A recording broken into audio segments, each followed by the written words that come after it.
তো স্টুডেন্টস, আমি তোমাদের আগের ক্লাসে পড়িয়েছিলাম অ্যালকিনের রিয়াকশনস, অ্যাডিশন রিয়াকশনসগুলো পড়িয়েছিলাম, এবং সেক্ষেত্রে আমরা দেখিয়েছি যে কিছু সময় মার্কনিকভস রুল মেনটেন করে প্রোডাক্ট তৈরি হয়, কখনো কখনো আবার অ্যান্টি মার্কনিকভ রুল মেনটেন করে প্রোডাক্ট তৈরি হয়। তো নর্মালি যে ক্ষেত্রে কার্বোক্যাটায়ন দিয়ে রিয়াকশনটা প্রসিড করে, সেক্ষেত্রে মার্কনিকভ রুলটা বেশি সময় হয়ে থাকে যদি না কোনো ইলেকট্রন উইথড্রয়িং গ্রুপ থাকে।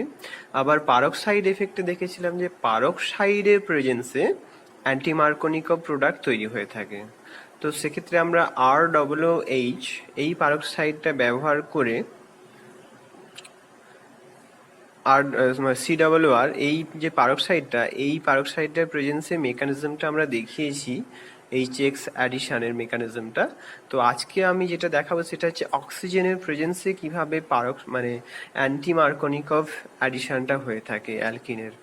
তো যদি তুমি এইরকম একটা রিয়াকশন করো, HX addition in presence of oxygen, তো সেক্ষেত্রেও কিন্তু অ্যান্টি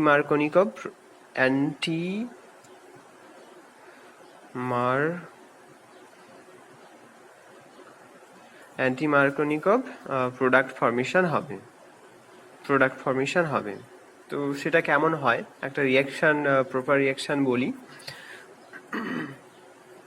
তো এখানে এটা মনে রাখবে যে যদি কোনো সময় পরীক্ষাতে প্রশ্ন আসে যে HX অ্যাডিশন টু অ্যালকিন আর অক্সিজেনটাও দেওয়া আছে রিয়েজেন্ট, তখন কিন্তু অ্যান্টি মার্কনিকভ রুল মেনটেন করে প্রোডাক্টটা তোমাদের লিখতে হবে।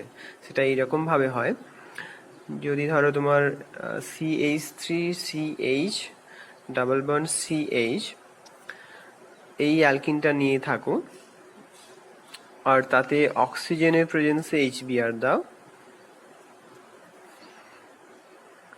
তাতে করে অ্যান্টি মার্কনিকভ প্রোডাক্ট তৈরি হবে। সেটা কি না, যে কার্বন অ্যাটমের সাথে বেশি নাম্বার অফ প্রোটন রয়েছে সেই কার্বনটাতে ব্রোমিন অ্যাডিশন হবে। মার্কনিকভ রুলটা হচ্ছে যেই কার্বনে কম প্রোটন রয়েছে সেইটাতে ব্রোমিন অ্যাডিশন হবে, অ্যান্টি মার্কনিকভটা জাস্ট রিভার্স।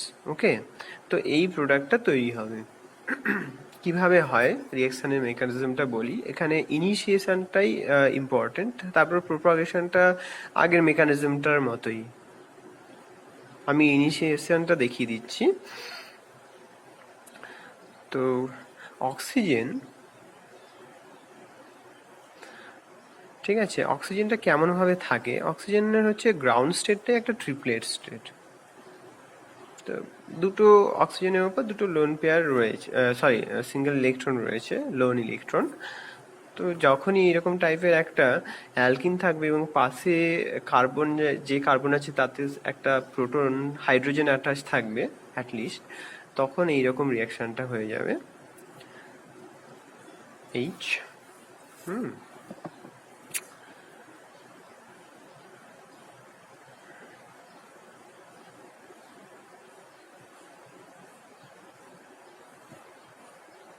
এক্ষেত্রে এইচও রাখতে পারো বা যে কোনো গ্রুপ রাখতে পারো, আরও রাখতে পারো।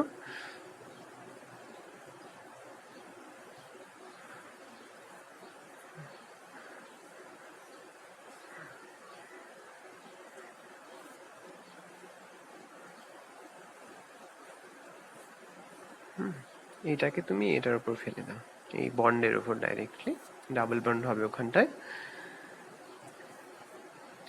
তাহলে যা তৈরি হলো সেটা হচ্ছে এইরকম একটা CH2OOH। ওকে, দেখো এইটাকে যদি তুমি আর গ্রুপ বলে ভাবো, যদি এই গ্রুপটাকে ভাবো আর গ্রুপ, তাহলে এই কম্পাউন্ডটা দাঁড়াচ্ছে ROOH। ওকে, তো এতে যখনই তুমি লাইট দেবে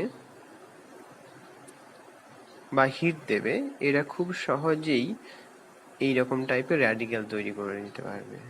এবারে এই র্যাডিক্যালটা যখনই তৈরি হবে, তো রিয়াকশন মেকানিজমটা তো আগের মতোই একদম, তোমার RO ডট প্লাস HBr, তৈরি হলো আর O H plus B R dot. এবার এই বি আর ডটটা অ্যালকিনের সাথে রিয়াকশন করে নেবে, CH3 CH CH2 plus B R dot. এবারে বলো বি আর ডটটা কোন কার্বনের সাথে অ্যাটাচ হবে? যেই কার্বনের সাথে অ্যাটাচ হলে মোর সাবস্টিটিউটেড র্যাডিক্যাল তৈরি হবে, সেটা এই রকম।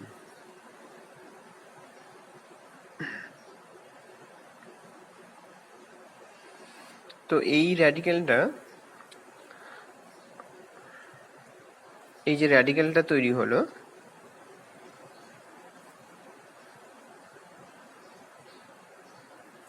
আবার HBr এর সাথে রিয়াকশন করে নেবে, তাহলেই যে অ্যান্টি মার্কোনিকভ প্রোডাক্টটা তৈরি হবে সেটা হচ্ছে এইটা, অ্যান্টি মার্কোনিকভ প্রোডাক্ট। এটা হচ্ছে প্রোপাগেশন স্টেপ, এটা হচ্ছে প্রোপাগেশন, আর এইটা হচ্ছে এইখান পর্যন্ত হচ্ছে ইনিশিয়েশন। তো বোঝা গেল, তাহলে অক্সিজেনও দিতে পারো অথবা পারক্সাইডও দিতে পারো অ্যান্টি মার্কোনিকভ প্রোডাক্ট পাওয়ার জন্য। তো আর একটা ব্যাপার এখানে আমি ডিসকাস করে দিই, যেটা ব্রোমিন অ্যাডিশনের মানে ব্রোমিনেশন রিলেটেড একটা প্রশ্ন, সেটা হচ্ছে পরীক্ষাতে মাঝে মাঝে এসে থাকে। সেটা এরকম যে ধরো তোমার কাছে একটা অ্যালকিন রয়েছে, এই অ্যালকিনটা, ঠিক আছে, ব্রোমিনেশন করলে কি হয়,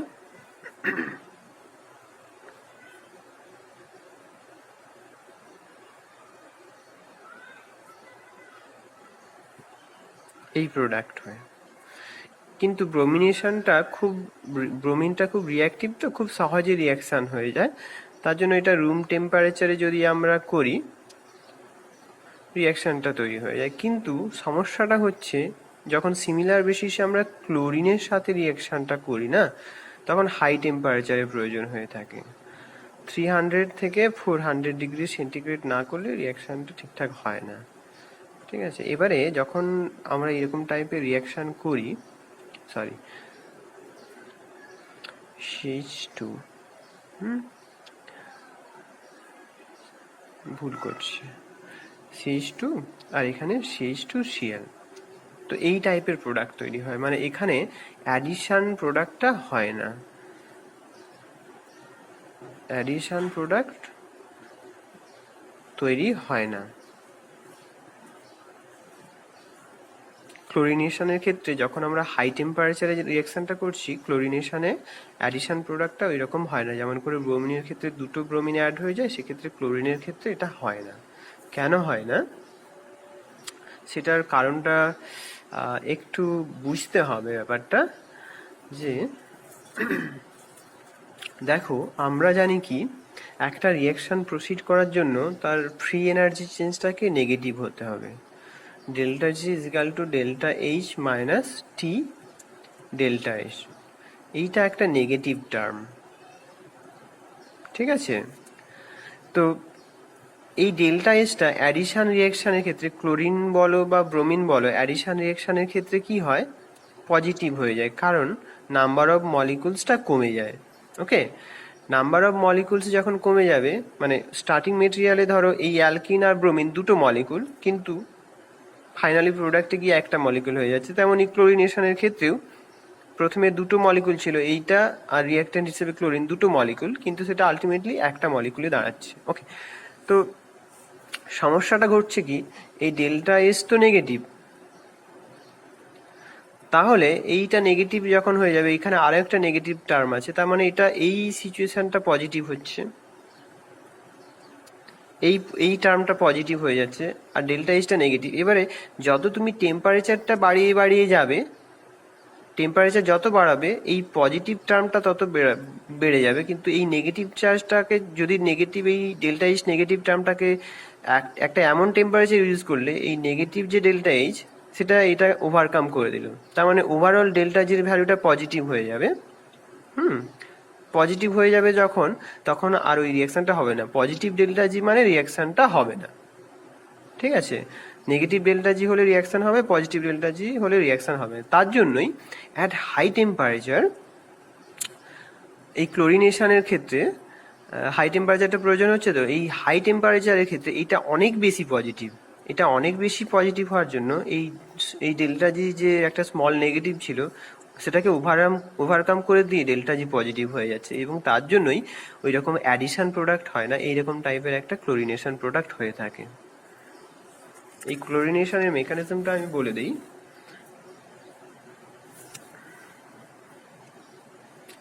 প্রথমে কি হয়, এই ক্লোরিনটা হিট দিলে ভেঙে গিয়ে দুটো ক্লোরিন র্যাডিক্যাল তৈরি করে। এটা হলো ইনিশিয়েশন।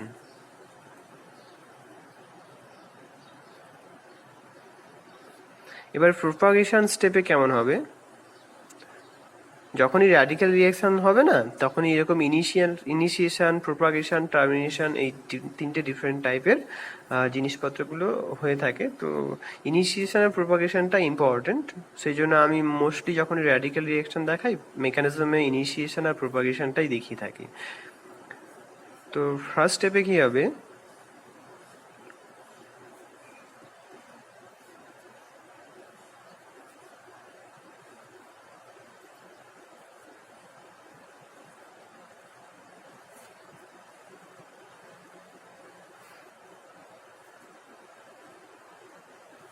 এই যে ক্লোরিন ডট, ক্লোরিন র্যাডিক্যাল, ঠিক আছে, এ কিনা এই হাইড্রোজেনটাকে অ্যাবস্ট্রাক্ট করবে।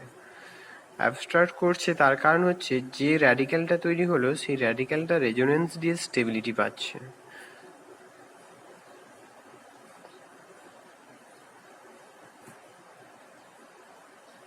এইভাবে, ওকে। তো এটা তোমরা ড্র করে নিতে পারবে, আমি ড্র করে দিচ্ছি।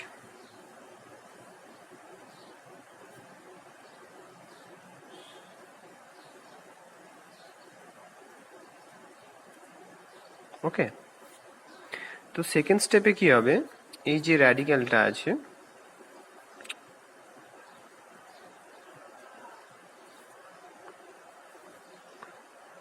এটা ক্লোরিনের সাথে রিয়াকশন করবে।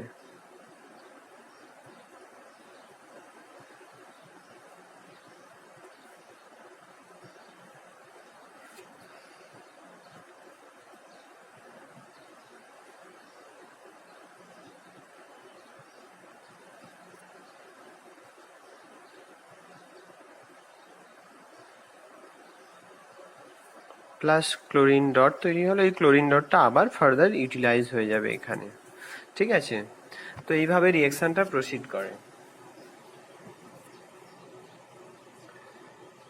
নেক্সট যেটা আমরা দেখাবো, অ্যালাইলিক ব্রোমিনেশন।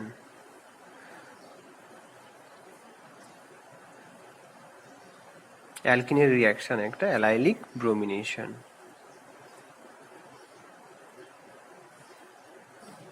এই আগের রিয়াকশনটাতে, জাস্ট আগের রিয়াকশনটাতেই তোমরা দেখলে অ্যালাইলিক ক্লোরিনেশন হলো, অ্যালাইল পজিশন বলে এটাকে। অ্যালাইলিক ব্রোমিনেশনটা কিভাবে হয়ে থাকে, এটার আরেকটা নাম বলে দিই, এটা হচ্ছে বুয়েল-জিগলার রিয়াকশন।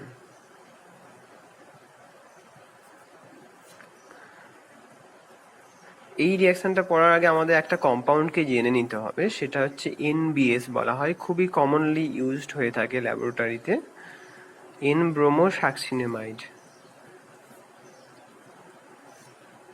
রিয়াকশনটা হচ্ছে নেম, কম্পাউন্ড নেমটা হচ্ছে এন ব্রোমো সাকসিনিমাইড,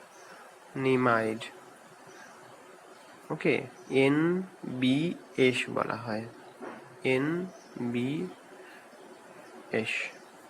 ঠিক আছে, এন ব্রোমো সাকসিনেমাইড।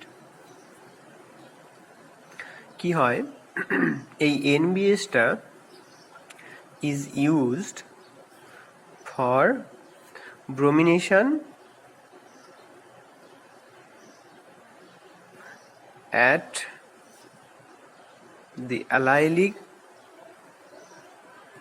position, allylic পজিশনটা কি আমি সেটা বলে দিচ্ছি, in the presence of light.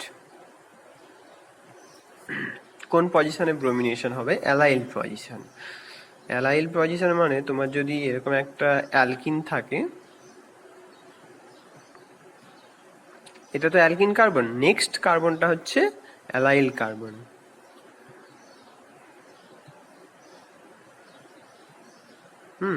এবারে এনবিএস দিলে, আর এনবিএস দিয়ে যদি তুমি রিয়াকশনটা করো, এনবিএস কার্বন টেট্রাক্লোরাইড পার অক্সাইড এইচ নিউ, তাহলে এই অ্যালাইলিক ব্রোমিনেশনটা হবে। ক্লোরিনের ক্ষেত্রে এমনি হাই টেম্পারেচারে এই অ্যালাইলিক ক্লোরিনেশনটা হয়ে যায়, কিন্তু ব্রোমিনের ক্ষেত্রে এই সমস্ত রিএজেন্টগুলো ইউজ করলে তবে অ্যালাইলিক ব্রোমিনেশনটা হবে। সিমিলারলি আমি একটু এক্সটেন্ড করে বলছি, অ্যাপার্ট ফ্রম অ্যালকিন, এই যে CH3 মানে টলুইনের এইটাও কিন্তু অ্যালাইল টাইপের পজিশন। ওকে, বেঞ্জাইলটাও হচ্ছে অ্যালাইল টাইপের পজিশন, কারণ এর নেক্সট কার্বনটা হচ্ছে অ্যালকিন টাইপের কার্বন না, sp2 কার্বন। তুমি যদি সেম রিএজেন্ট ইউজ করো, এখানে যে রিএজেন্ট কন্ডিশন ইউজ করেছো এখানেও ইউজ করো, তাহলে তোমার এখানে CH2Br হবে। এখানে একটা জিনিস নোট করো, এই টলুইনের ক্ষেত্রে তুমি যদি সেম রিঅ্যাকশন কন্ডিশন ইউজ করো, তাহলে এই অ্যালাইল মানে বেঞ্জাইল পজিশনে হবে। এটা বেসিক্যালি অ্যালাইল টাইপেরই পজিশন, সেক্ষেত্রে এই CH2Br এই কম্পাউন্ডটা তৈরি হবে। তো এখানে একটা জিনিস নোট করো যে নো রিং সাবস্টিটিউশন অকার্স, মানে অ্যারোমেটিক সাবস্টিটিউশনটা হচ্ছে না এখানে, জাস্ট CH2Br হচ্ছে, নো রিং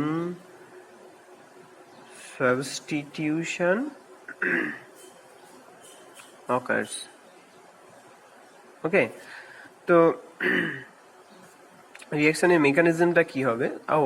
আরেকটা তোমাদের এক্সাম্পল বলে দিই। এই হচ্ছে কম্পাউন্ড, তাহলে দেখো এখানে তোমার অ্যালাইল পজিশন বলতে দুটো আছে, এই একটা অ্যালাইল পজিশন হবে, এই একটা অ্যালাইল পজিশন হবে না, এই দুটো পজিশনেই হবে, ডিফারেন্ট অ্যামাউন্টে কম্পাউন্ডটা তৈরি হবে।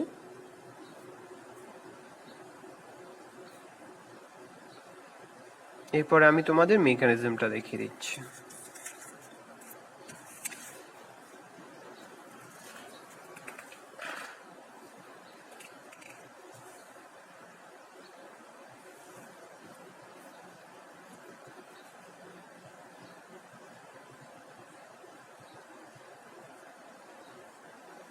মেকানিজমটা কি?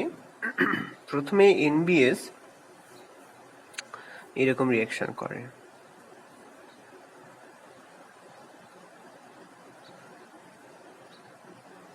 এটা কিন্তু তোমাদের সিলেবাসে আছে এবং খুব ইম্পর্টেন্ট, পরীক্ষাতে খুবই ফ্রিকোয়েন্টলি এসে থাকে।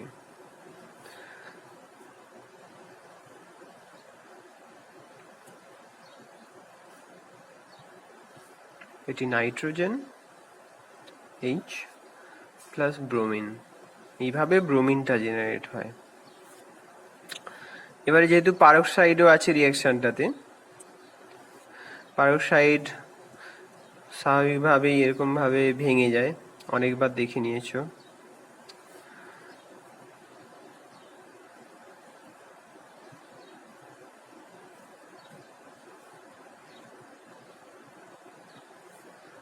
এই ব্রোমিন ডট তৈরি হলো, ব্রোমিনেশন হয়ে যাবে। এবারে এটা হচ্ছে ইনিশিয়েশন স্টেপ,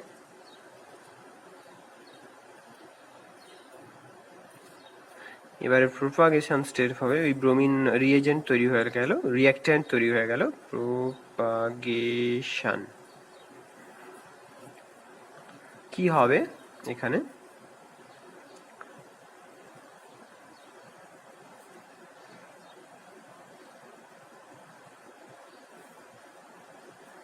প্লাস যেমন করে ক্লোরিনেশনের সময় আমি দেখিয়েছিলাম সিমিলারলি।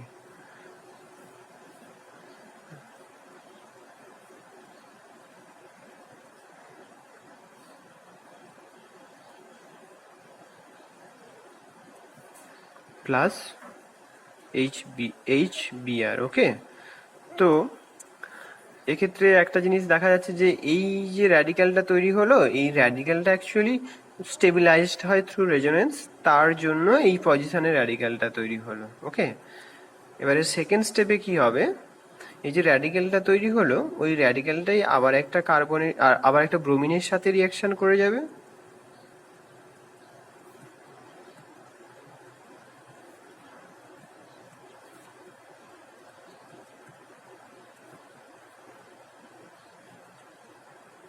এইভাবে ফাইনালি অ্যালাইল ব্রোমিনেশনটা হবে। এই যে প্রোডাক্টটা তৈরি হয়ে গেল, এটা হচ্ছে প্লাস ব্রোমিন ডট, এটা হচ্ছে allyl brominated product.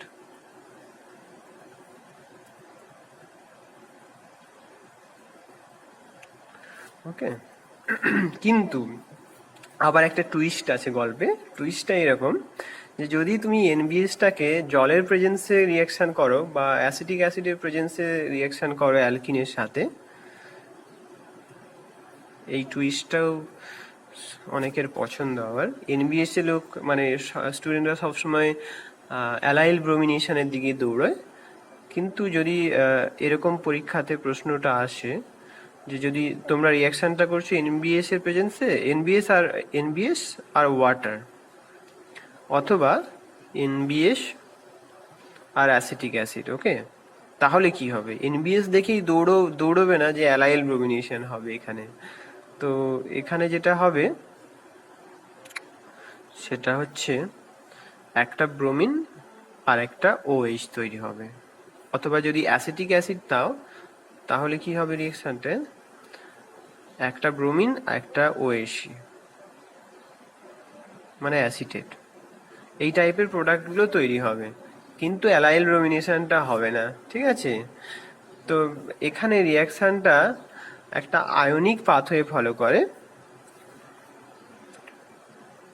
Here the reaction follows an ionic pathway।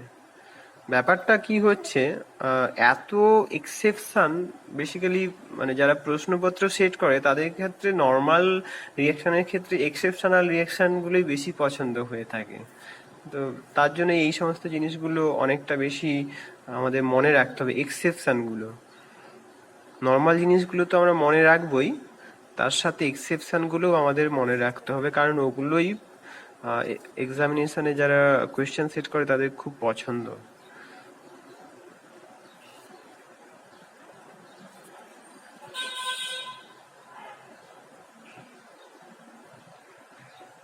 এটা একটা ব্রিজ ব্রোমোনিয়াম আয়ন তৈরি হলো, প্লাস এই অ্যানায়নটা আমি আর লিখছি না, এই সাকসিনেমাইড যেটা হচ্ছে সেটা আমি লিখছি না। হ্যাঁ, তো তারপরে ওয়াটার রিয়াকশন করবে আর একটা প্রোটন বেরিয়ে যাবে। ওয়াটারটা কেমন ভাবে অ্যাটাক করবে এখানে, যেমন ভাবে ব্রোমিনেশনের সময় ব্রোমাইডটা সেকেন্ড স্টেপে অ্যাটাক করেছিল সেই রকম ভাবেই এখানে ওয়াটার অ্যাটাক করবে, এবং ওয়াটারটা ফাইনালি H2O প্লাস হয়ে যাবে। সেই প্লাস হওয়ার জন্য একটা প্রোটন সহজেই রিলিজ করে দেবে।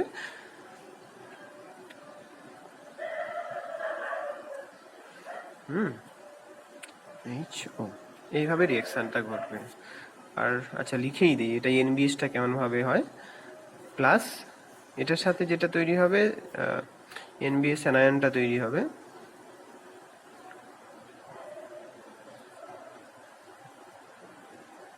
এই এনবিএস অ্যানায়নটা আবার বিভিন্ন রকম ভাবে রেজোনেন্স স্টেবিলাইজড হবে। ওকে, তো সেটা এইখানে গল্প নয়, গল্পটা হচ্ছে যে যখন আমরা এনবিএস আর ওয়াটার দিয়ে রিয়াকশন করব সেক্ষেত্রে ব্রোমিন আর OH হবে, একটা কার্বনে ব্রোমিন অ্যাড হবে, আরেকটা কার্বনে হাইড্রোক্সিল গ্রুপ হবে। আর যদি এনবিএস অ্যাসিটিক অ্যাসিড ইউজ করি তাহলে একটা কার্বনের ব্রোমিন অ্যাড হবে, আরেকটা কার্বনে অ্যাসিটিক অ্যাসিড হবে, অ্যাসিটেট হবে। কিন্তু আমরা কখনোই এখানে অ্যালাইল পজিশনে ব্রোমিনেশনের কথা ভাববো না যখন এরকম টাইপের পোলার সলভেন্ট থাকবে। ওকে।